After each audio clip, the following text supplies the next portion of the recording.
Olá, amigos. Meu nome é Pedro Lacerda, sou trabalhador do Centro Espírita Irmã Sheila, situado no bairro Mangueira, na cidade de Barra Mansa, no estado do Rio de Janeiro. Estamos aqui hoje para mais um Conversando sobre. Hoje o assunto é perda de entes queridos, para o canal Servir Ponto de Luz. Então, nós vamos utilizar aqui o capítulo 5 do Evangelho segundo o Espiritismo. Nós temos o item 21.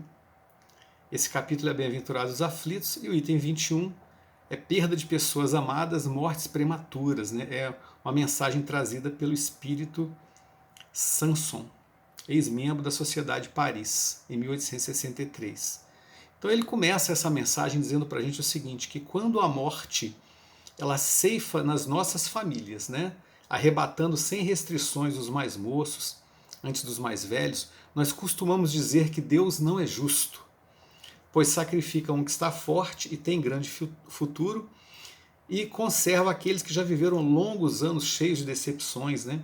Leva aqueles que são úteis e deixa aqueles para que nada mais servem, e despedaça o coração de uma mãe, privando-a da inocente criatura que era toda a sua alegria.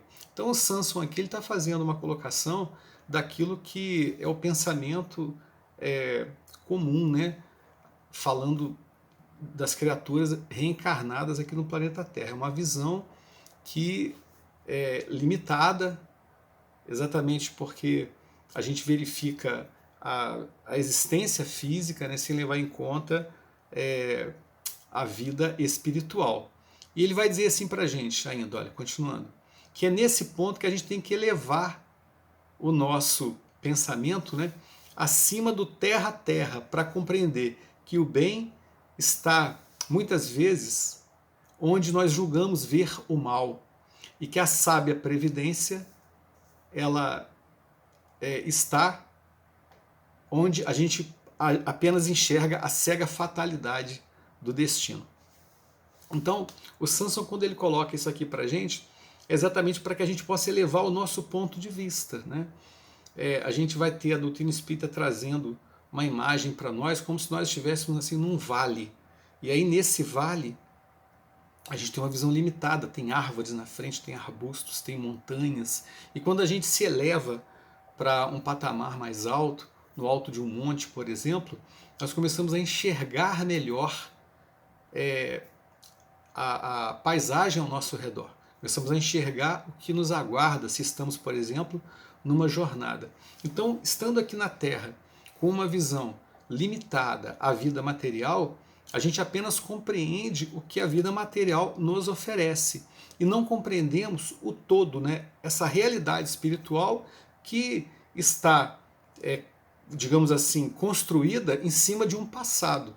Existe um passado que desembocou nesse momento presente agora, né, e existe um futuro que está sendo construído. Então, quando a gente começa a perceber que nós somos seres que estamos vindo de reencarnações diversas, que somos espíritos milenares e que a nossa desencarnação ela está dentro de uma lei divina, porque é fruto, né, da criação divina, da obra de Deus, aí a gente começa a entender que até a desencarnação, aquilo que o ditado popular diz que não tem mais jeito, com a doutrina espírita nós começamos a compreender que até para a desencarnação tem jeito, até para a morte tem jeito. E existe ali, né, naquela partida daquele ser, mesmo que seja um ser que a gente ama muito, mesmo que seja uma pessoa que a gente gostaria muito que estivesse ao nosso lado, mas Deus é a sabedoria plena, Deus é a inteligência suprema, Ele sabe mais do que nós. Então, nós começamos a também nos colocarmos numa posição de resignação ante a vontade divina, compreendendo que Deus, né, na sua sabedoria máxima, na sua sabedoria perfeita, Ele está ali atuando onde a gente só enxerga uma fatalidade do destino. Ele continua falando assim para a gente, ó, porque a vez de avaliar a justiça divina pela vossa, podeis supor que o Senhor dos mundos se aplique por mero capricho a vos infligir penas cruéis? Nada se faz sem um fim inteligente. E seja o que for que aconteça, tudo tem a sua razão de ser. Se perscrutasseis melhor todas as vossas dores que vos advêm, nelas encontraríeis sempre a razão divina, razão regeneradora, e os vossos miseráveis interesses se tornariam de tão secundária consideração que os atiraríeis para o último lugar. Então, Deus nada permite, né, que aconteça sem um fim, né, sem uma justiça ocorrendo. Né? A gente estudando as obras de André Luiz, nós encontramos no livro Libertação uma fala muito interessante, que a justiça, a injustiça aparente, até na injustiça aparente da terra, nós vamos encontrar a justiça divina acontecendo. Então, naquilo que a gente julga assim, isso aqui é uma injustiça, isso aqui é incoerente, né? Mesmo assim ali está a permissão de Deus, né? A justiça divina acontecendo. Então, a nossa justiça da terra, ela é limitada porque a gente só tem esse horizonte aqui restrito, né? A gente olha para a nossa vida e a gente limita ela entre o berço e o túmulo, né? Mas a justiça divina, ela abrange, olha, um tempo, né? Um espaço de tempo aí, fatos que nesse momento nós não acessamos, nós não lembramos. Então, essa confiança na justiça divina, ela é importante que aconteça, né? Nada se faz sem um fim inteligente, tudo tem sua razão de ser.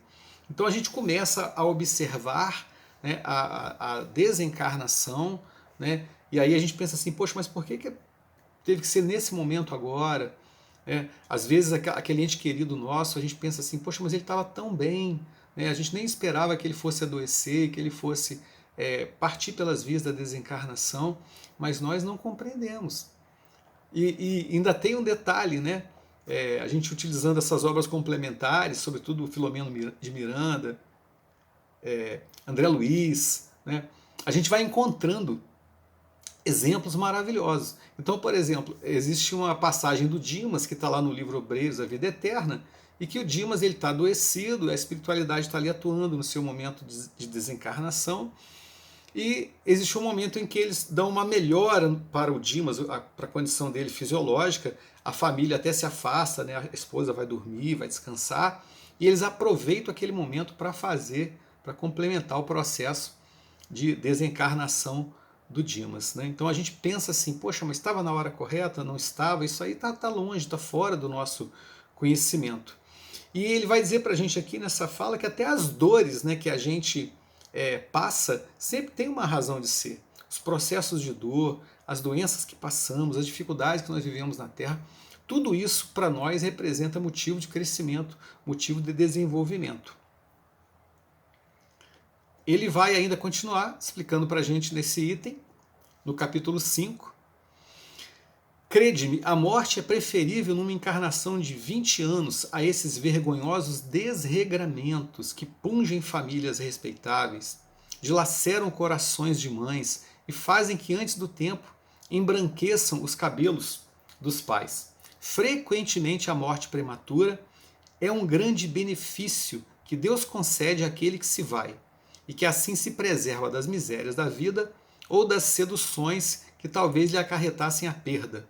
Não é vítima da fatalidade aquele que morre na flor dos anos. É que Deus julga não convir que ele permaneça por mais tempo na terra. Então é claro que aqui nós não estamos falando daquelas situações onde o indivíduo, por exemplo, tirou a própria vida. Né? A gente não vai dizer que isso aí foi a vontade de Deus. Né? É claro que não. Mas até mesmo aqueles casos, e quando eu falo tirar a própria vida, seja diretamente ou indiretamente, né? Mas até naqueles casos aqui, aparentemente foi um acidente, né? Em muitas situações, o indivíduo ele passa por aquele acidente para que aconteça a desencarnação. Não um acidente provocado, né? Não estou falando aqui, por exemplo, daquele cidadão que se embriagou, pegou um carro e cometeu aquela barbaridade, às vezes tira até a própria vida. Né? Não é esse caso. Mas quando ele fala aqui, por exemplo, olha, daquele indivíduo que desencarna antes do tempo, né? E para nós, é claro, né, o coração das mães fica dilacerados, o coração dos pais também, né, os irmãos, a família toda sofre. Toda a família sente aquela partida, e é uma dor realmente muito grande. O que ele está dizendo aqui para nós é que às vezes essa desencarnação, né, antes do tempo, ela é preferível àquelas situações onde o indivíduo vai desenvolver ao longo da vida muitos equívocos, muitos crimes, né, muitos desenganos, e vai trazer muito, muito, muito sofrimento. Porque a desencarnação para nós, e até para o grupo familiar, né, ela representa crescimento. Passar pela experiência da desencarnação para a gente é um crescimento também. Então, ele está fazendo uma comparação que é interessante. Às vezes a gente não pensa nessa ótica, mas talvez aquele indivíduo que não está preparado, né, para poder vivenciar mais algumas décadas aqui na Terra, mas talvez precise retornar à pátria espiritual, aquela experiência ali pode garantir que na próxima reencarnação dele, ele então tenha mais condições de vencer. Né? Mas qual é o motivo daquela desencarnação? Nós não temos acesso. O que está no planejamento espiritual daquele indivíduo? Nós não sabemos. Né? Mas existe planejamento para se desencarnar, por exemplo, tão cedo? Né? A gente sabe que é duro. E a gente costuma até dizer que os pais, né, sobretudo as mães, não estão preparados para que o seu filho parta pelas vias da desencarnação. Mas existe. Existe sim programação.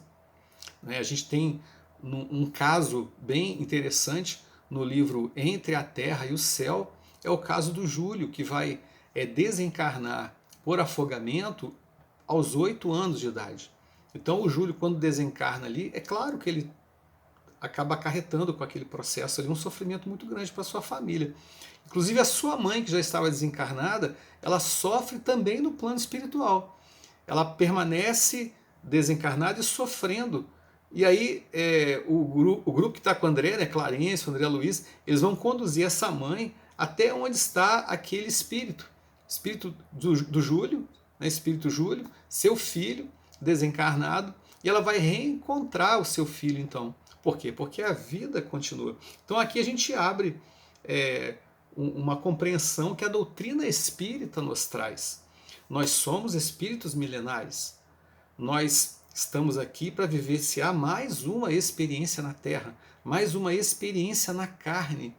E qual é o foco dessa vivência, né, dessa experiência? É o crescimento espiritual, o crescimento intelectual, o crescimento moral, o desenvolvimento espiritual. A desencarnação, ela faz parte desse processo. Então as dores que passamos aqui, as experiências, as situações em que nós somos colocados, todas elas têm esse objetivo.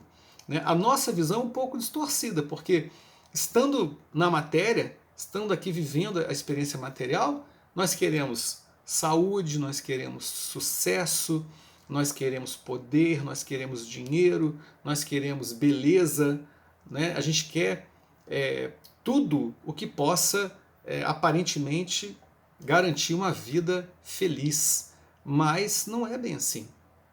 Nada disso que eu falei aqui é garantia de vida feliz. Nenhum desses itens. E pelo contrário, é um acréscimo de responsabilidade. Vai acrescentar uma responsabilidade para aquele indivíduo que tem nas mãos a saúde, que tem nas mãos o poder, que tem nas mãos o dinheiro, que tem nas mãos a beleza. Então é um acréscimo de responsabilidade. São talentos que nós vamos ter que mais cedo ou mais tarde prestar contas no tribunal da nossa própria consciência. Né? Então a gente percebe aqui que a situação da desencarnação, né, ela pode ocorrer, né, para aqueles indivíduos que ainda viveram poucos anos de vida, né, crianças, bebês, jovens, né, adultos, idosos, é de acordo com a programação. O que a gente tem também aprendido, estudando as obras de André Luiz, é que existem, na maioria dos casos, né, aquela situação de você não conseguir completar aquilo que foi programado. Porque quando a gente reencarna, a gente tem também uma cota de tempo, né, de energia, vamos assim dizer, para poder cumprir aquilo que está sendo programado. Então o indivíduo tem lá mais ou menos 70 anos programado para viver. O que nós fazemos normalmente é antecipar esse retorno para a pátria espiritual, porque a gente acaba não cuidando bem do nosso corpo físico, maltrata ele com vícios, maltratamos o corpo físico com alimentação indevida, né? Também maltratamos o corpo físico com os nossos sentimentos ainda desequilibrados, que acabam também somatizando, trazendo problemas então para o corpo físico. Então a gente percebe com esse conhecimento que o Espiritismo traz para a gente, né, que é natural o retorno também dos nossos entes queridos, mesmo aqueles mais jovens, né, aqueles que morrem na flor dos anos. E um parêntese aqui que a gente coloca é o seguinte, gente, em nenhum momento nós estamos falando que o sofrimento ele não vai acontecer, né? É natural também que nós soframos, que a gente passe por esse luto, é muito, muito natural. Eu costumo dizer que o espírita chora diante do caixão, né, diante do corpo que serviu aquele ente que nós tanto amamos. As lágrimas, elas correm no nosso rosto. Então o choro, e aí entra o X da questão, né? O choro é de quê? Ele é de saudade? Ele é de emoção? Ou ele é um choro, né? São lágrimas de irresignação. São lágrimas de revolta. Então existe uma diferença, né? E, ao mesmo tempo, sabedores disso tudo que a gente está falando aqui, nós espíritas, a gente precisa compreender que a vida prossegue, que o nosso ente querido, né, ele está dando continuidade à sua existência, e o próprio Sanson vai falar aqui para a gente, né, ele vai dizer assim, olha, nesse sentido, né, que a alma ela vive muito melhor quando está desembaraçada do seu invólucro corpóreo. O corpo para a gente é uma prisão. Então, às vezes, o espírito está vivendo melhor lá naquele momento dele, né? Na erraticidade, está entre uma encarnação e outra, está melhor do que estava aqui na Terra. Às vezes, aquela pessoa que sofreu tanto com uma doença, e aí ele desencarna, talvez tendo passado bem por aquele processo, se bem passou, se aproveitou aquele momento, ele está agora no momento de libertação. Então ele pode estar no momento mais feliz, né? E ele também vai dizer para a gente que os nossos entes queridos, eles estão perto de nós, porque se nós os amamos, né, o amor nos une. O amor ele traz a aproximação natural. Então, nas nossas orações, que a gente possa pedir a Deus, né, por esses entes queridos que estão agora no mundo espiritual, que é a nossa verdadeira pátria. A gente costuma dizer que é um até mais, é um até breve, né, é um até já, daqui a pouco a gente vai se encontrar, estaremos juntos novamente, e que a gente possa orar por eles, lembrando dos bons momentos, mas não é lembrando só para poder ficar triste, mas é lembrar assim com gratidão. Porque às vezes a nossa mãezinha já partiu, o nosso paizinho já partiu, e a gente lembra deles com gratidão. A gente lembra assim, poxa, né, meu papai já desencarnou, minha mamãe já desencarnou, e eu quero aqui, né, orar, agradecer a Deus, porque eu tive aquele papai, porque eu tive aquela mamãe, porque eles foram bons comigo, eles foram amorosos comigo. Então agradecer pela oportunidade de ter esses tesouros na vida da gente. Pessoal, nosso tempo aqui é curto, né? A gente quer deixar uma mensagem aqui de esperança, né? Que é o que a doutrina espírita coloca para a gente, que a gente tenha esperança, né? Kardec ele colocou logo no início do Evangelho um dos itens, né, tratados, que é a vida futura, mostrando para nós que não existe sentido nos ensinamentos de Jesus se nós não olharmos para esse futuro e compreendermos que a vida ela prossegue, que a vida continua. Então a vida além do túmulo é uma realidade. Os nossos entes estão vivos, eles podem nos ouvir, eles podem ouvir nossas orações.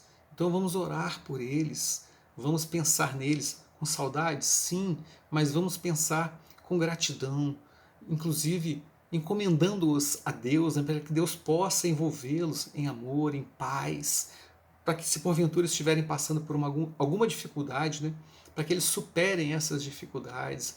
E assim a gente vai também curando essa ferida, que fica dentro de nós, uma dor, né? Mas que vai sendo vencida pouco a pouco, com essa confiança em Deus, com essa confiança nessa vida futura, e a gente vai compreendendo que o amor é que realmente une os corações, né? As famílias verdadeiras, como o Espiritismo também nos apresenta, elas se formam por afinidade, elas se formam por amor. Às vezes aqui na Terra a gente forma famílias por laço do sangue, né? Mas o amor é que realmente acaba unindo aqueles que, mesmo distantes, esteja na Terra, o outro no plano espiritual, mas o amor está sempre ali presente e a gente nunca está distante daqueles que a gente verdadeiramente ama. Eu queria deixar aqui, se vocês me permitem, uma música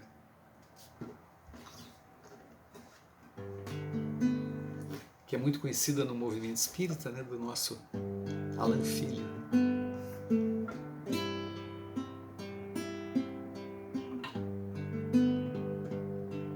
Eu acho que é uma música que traz exatamente esse sentimento, né, da coragem, da confiança.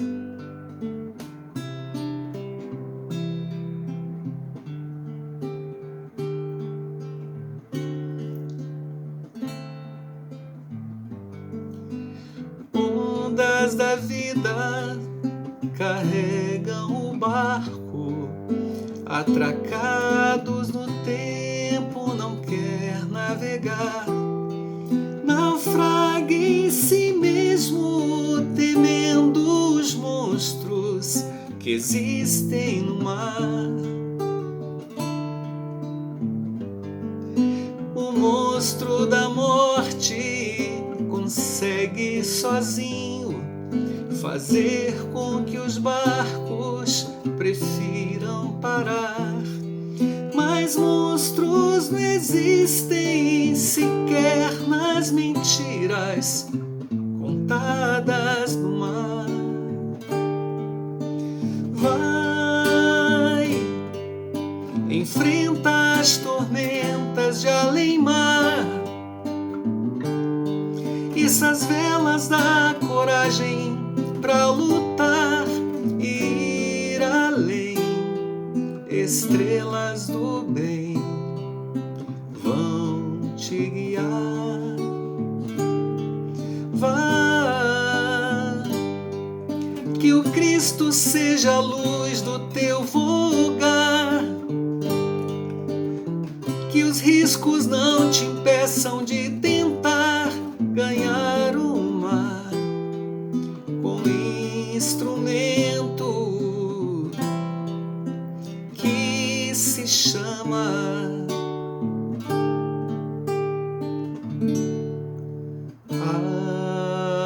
amor.